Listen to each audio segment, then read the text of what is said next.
할렐루야. 주님의 이름으로 사랑하고 축복합니다. 오늘은 다윗의 시편 15편 말씀으로 교훈을 삼고 우리 가는 걸음에 주의 은혜가 임하기를 축원합니다.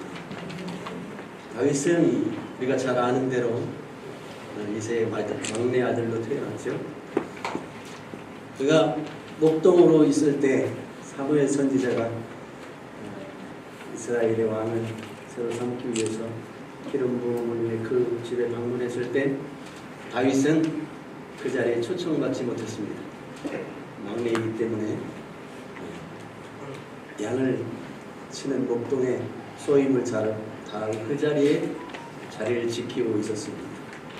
그러나 어렸을 때도 형제들 가운데 완악한 자라 그렇게 평을 받았습니다. 그래서 다윗이 양을 치면서 자기가 맡은 소임에 최선을 다하면서 어떻게 하든지 사자와 곰 가운데 양을 지켜내기 위해서 열심을 다하였던 그 모습이 형제들 눈에는 완악하게 보였습니다. 또 그가 어렸을 때부터 하나님을 섬기는 귀한 마음과 하나님 앞에 진실함과 정직함으로 살아가는 모습이 그의 형제들 눈에는 완악하게 보였습니다.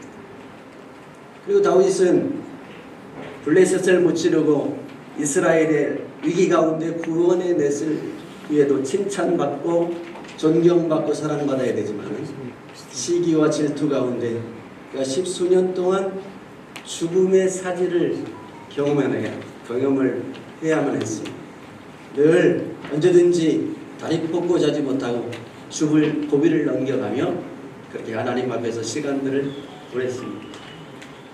그가 이스라엘의 왕이 되었어도 그러니까 요압이라는 힘센 장수 하나를 자기 마음대로 정의롭게 치리하지 못했습니다.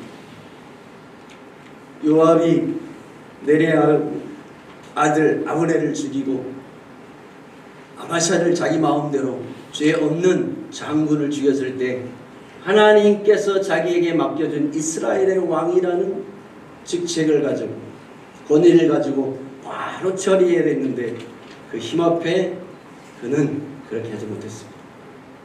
그래서 솔로몬이 왕위에 물려줄 때 그가 마지막 자기 소임을 다하지 못하는 것을 아쉬워하며 눈을 감지 못하고 솔로몬이 자기 아들에게 유언하기를 너는 요압에 대하여 죄 없는 자로 여기지 마라. 내가 하지 못한 일을 내가 반드시 하나님의 권위를 가지고 치리하라. 그렇게 유언함으로 요압이 성전 뿔을 잡고 그가 솔로몬의 징계를 받았습니다. 하나님의 심판을 받은 일이 있습니다.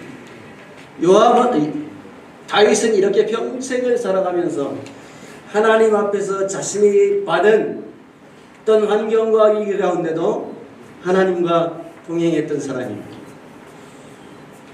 열왕기하 15장 5절에 보면 다윗은 우리아의 아내 일외에 평생 나의 앞에 진실하였다. 그리고 내 모든 명령을 그가 다 준행하였다라고 말하고 있습니다. 이런 다윗이 시편 15편에 이렇게 노래합니다. 주의 장막에 거할 자 누구며 주의 성산에 사는 자 누구인가. 그렇게 노래합니다. 시편 15편은 사람들이 되게 알기를 성전에 올라가는 그런 노래라 그렇게 되게 생각을 하는데 그렇지 않습니다. 주의 장막에 거기에 누리고 거기에 있는 자가 누구냐, 거기에 사는 자가 누구냐, 그것은 하나님의 보호와 축복 아래에 있는 자가 누구냐 이렇게 우리가 해석할 수도 있지만은 하나님의 예배 자리, 주님의 권능의 자리, 하나님과 함께하는 그 자리에 있는 참 하나님의 사람은 누구인가 그렇게 묻고 있는 말입니다. 주의 장막에 거하는 자 누구냐, 주의 성산에 오를 자가 누구냐 그렇게 우리에게 질문합니다. 우리는 한세연 한국교회를 개혁하고 한국 정치를 개혁하고 하나님 앞에 바르게 나아가기 원하는 사람들의 모임이라 생각하고 이 자리에 왔습니다. 개혁하고 하나님 앞에 진정으로 하나님과 함께 할 수 있는 자가 누구냐? 그런 자가 누구냐? 다윗의 시편 가운데서 우리는 지혜를 얻어야 해요. 주의 장막에 머물 자가 누구오며 주의 성산에 사는 자 누구오니까? 2절에 말하기를 그건 누구냐? 정직하게 행하며 공의를 실천하며 그 마음에 진실을 말하는 자라. 그렇게 말하고 있습니다. 적어도 개혁을 하고 세상 가운데 지도자가 되어서 세상 가운데 자신의 의의를 나타내고 하나님 앞에 하나님의 권위와 하나님의 축복의 역사들을 말하려고 하면 적어도 다윗이 우리에게 교훈하고 있는 대로 정직하게 행할 수 있어야 될 줄로 믿습니다. 정직이 뭡니까? 정직이 뭡니까? 설명 안 해도 굳이 원어를 따져보지 않아도 정직한 거 모르는 사람이 없어요. 정직한 거. 하나님께서 미가서 7장 8절로 보면 사람아 주께서 선한 것이 무엇인 것을 너에게 보였다. 하나님이 우리를 만드실 때 이미 우리 가운데 선한 것이 무엇인 걸 알도록 지으셨습니다. 우리 양심 속에 그 양심이 하나님께서 우리에게 주신 양심이 선한 것이 무엇인지를 알게 하십니다. 정직한 것이 뭔지를 알게 합니다. 요즘 시대를 말하면 정직이 뭔지를 모르는 시대예요. 요즘 뉴스에서 보면 기가 막힌 일들이 많이 있잖아요. 요즘 이슈가 죄송합니다. 암컷인 이슈든가. 여기 계신 여성분들은 뭐 분노하실 줄 믿습니다만 그런 얘기를 해도 분노하지 않고 그런 말을 들어도 무감각한 시대. 그런 말을 들을 때 그런 사람들을 볼 때 우리 속에 분이 일어나야 되는 거예요. 먼저 우리 속에 분이 일어나야 되는 거예요. 그리고 느끼는 것은 세상이 이렇게 악하게 되었고 세상이 이렇게 악하게 되었고 여러분 하나님께서 이스라엘 백성들을 애굽에서 가나안으로 인도하실 때 여러분 하나님께서 이스라엘 백성들에게 어떻게 명령하셨습니까? 너희가 가나안 땅에 가면 그 가나안의 7 족속을 어떻게 하라고 그랬어요? 멸하라 그랬어요. 하나님이 사랑이 없죠. 하나님의 능력이 없으시죠. 그래서 하나님이 그들을 멸하라고 하셨습니다.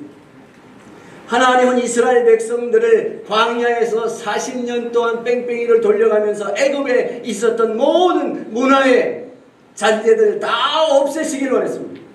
그리고 새로운 세대를 만들어서 가나안으로 하나님이 인도하셔서 젖과 꿀이 흐르는 그 땅에서 이스라엘 백성들을 부흥하고 충만하길 원하셨습니다. 그런데 가나안에 살고 있는 7 족속들이 도무지 변할 수 없고 바꿀 수 없고 새롭게 할 수 없다고 하나님이 판단하셨기 때문에 죽이라. 그렇게 명령하십니다. 하나님께서 왜 소돔과 고모라를 멸하셨습니까? 하나님이 능력이 없었어.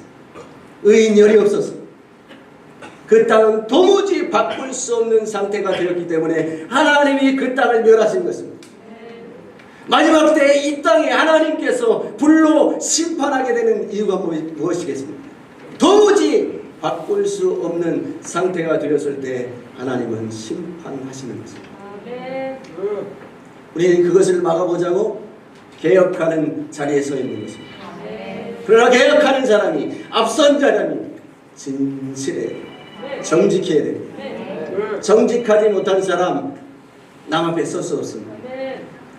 제가 사실 이런 자리에 설 수 있는 그런 사람이 좀 못됩니다. 저는 자원에서 이런 자리에 서는 것을 좀 주저해요. 누구든지 불러주면 겸손한 마음으로 달려오긴 합니다. 정직해요. 알아야 돼요. 정직한 사람에겐 두려움이 없습니다. 사자 같은 담대함이 있는 것입니다. 우리가 일하는 사람, 하나님 앞에 이 나라와 교회 앞에 정직한 사람이에요. 한국교회가 정직함을 잃어, 교회가 정직함을 잃어, 성도가 정직함을 잃어가면 교회는 무너지는 것입니다. 두 번째 뭐죠? 공의를 실천합니다. 하나님께서 아브라함에게 찾아오셔서 소돔과 고모라 내 조카 롯이 있는 그 땅을 내가 심판하러 가는 길이야. 그때 아브라함이 하나님 앞에, 하나님 어떻게 그 성을 멸하시나요? 의인이 그곳에 있으면 어떻게 그 성을 하나님 멸하시려고 합니까?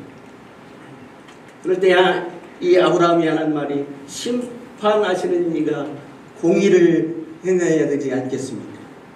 기도 가운데 하나님의 공의를 붙잡고 기도합니다. 여러분, 하나님의 보좌의 기초가 뭐예요? 하나님의 보좌의 기초가 뭡니까? 의와 공의.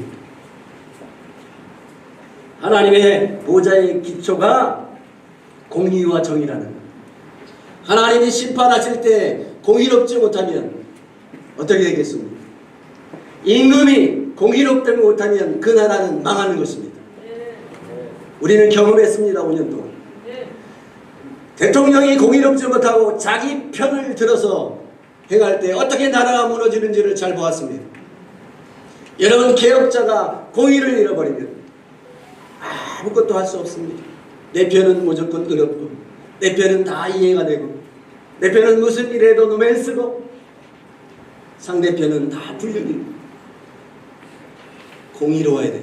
그러나 다행히도 우리 하나님은 공의로운 하나님이십니다. 우리를 행하실 때, 우리를 바라볼 때 공의를 바라보시며 우리를 하나님께서 인도하시는 것입니다.